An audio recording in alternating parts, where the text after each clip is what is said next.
that section of the community? Well, Einstein had a great quote. He said, you have to learn the rules of the game and play better than anyone else. You know, so that obviously means you got to be educated.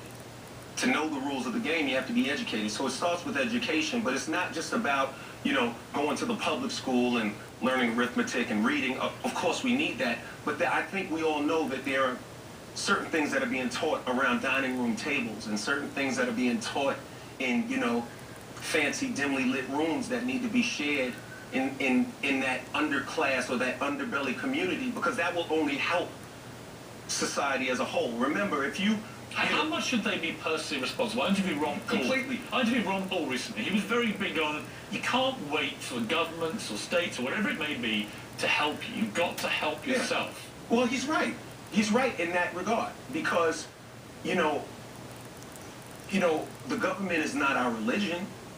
You know, the government is our government, and their job is to make sure that we have a safe society, that we're protected, and that they take care of us and serve our, you know, make sure our needs are taken care of as a society and a nation. But we have to take care of ourselves, and I think that starts with believing it could happen.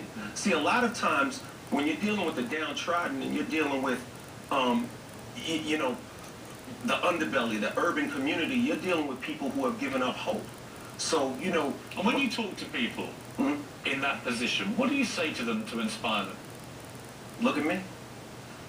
But how did you get there, do you think? When you look back, what was it about you that allowed you to get out of that trap? Well, there was this woman, her name was Ellen Griffith, and that was my grandmother. And, you know, may she rest in peace. And she always told me, Todd, if a task is once begun, never leave it till it's done. Be thy labor great or small, do it well or not at all. And that is an education that I was lucky enough to get at home. I wasn't taught that in school. When I walked in school, I had a math teacher that used to call us dummies and punch us in the back and send us